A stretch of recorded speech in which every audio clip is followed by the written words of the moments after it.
Al via stamani presso la Casa San Filippo ad Agrigento, sede del parco, le iniziative culturali organizzate dall'Accademia di Studi Mediterranei di Agrigento, che vede come presidente onoraria la professoressa Assuntina Gallo Afflitto, un programma ricco che vede anche lo svolgimento di una tavola rotonda sui giusti dell'umanità, in particolare quest'anno dedicata ai 700 anni dalla morte di Dante Alighieri. Quindi la cerimonia di dedicazione di alberi e stele ai giusti prescelti dal Comitato Scientifico dell'Accademia. La tavola rotonda di stamani è stata aperta dal presidente dell'Accademia, Monsignor Enrico Del Covolo. Importante, soprattutto dal punto di vista educativo, perché come dicevano i nostri maggiori, verba volant, sed exempla traunt, cioè le parole volano ma gli esempi rimangono, e questi giusti, che noi oggi riconosciamo come tali, sono dei modelli soprattutto per i giovani, perché continuino a credere nei valori e a camminare nella speranza. Anche questo è un tassello in questo momento di rinascita e di ritorno alla normalità, e anche questo è un tema che poi non è neanche così distante da quello di cui abbiamo parlato ieri e di cui parleremo anche lunedì, perché ci sarà anche un altro evento all'università importante in materia di antiracket e antiusura. I giusti in fondo chi sono? Sono quelli che hanno loro malgrado poi sacrificato la loro vita per un ideale di giustizia, di legalità, di rispetto delle regole. Quindi è importante anche questo passaggio, questo tassello, affrontare certi temi anche da questo punto di vista. Poi questo circuito del Giardino dei Giusti, stamane siamo qui per questo, è un segno importante. Il Giardino dei Giusti, che sappiamo nasce a Gerusalemme, nello Yad Vashem, e poi è stato diffuso anche nel nostro territorio italiano, iniziando da Milano e arrivando ad Agrigento.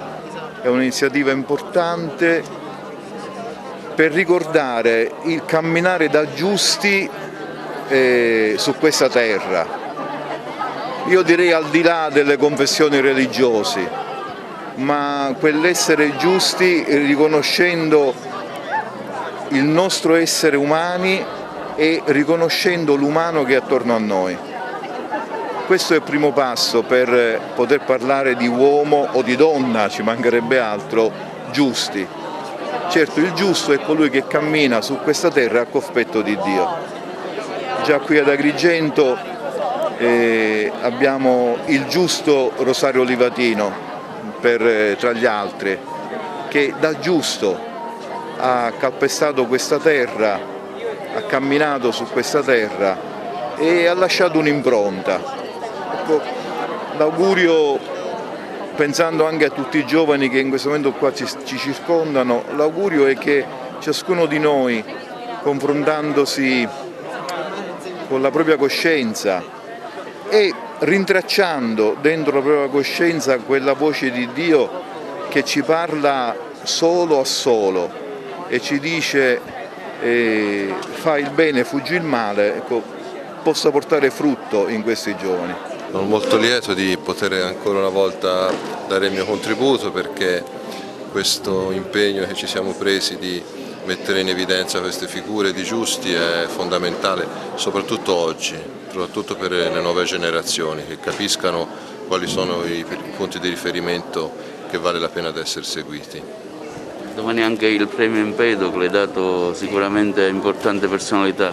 Sì, anche questo, certo, ci sono i giusti che hanno già concluso il loro cammino qui tra noi, e poi ci sono le persone che studiano, riflettono, pensano e cercano di portare avanti certe idealità, e quindi anche questo è molto importante. Un momento importantissimo, la platea è piena, ci sono docenti, discenti, le autorità civili, militari e religiose.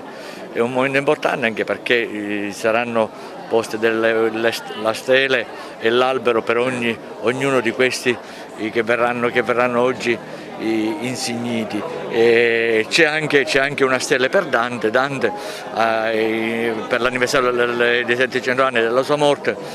Dante il giusto, così come viene anche oggi appellato, e quindi ci sarà anche una tavola rotonda su questo.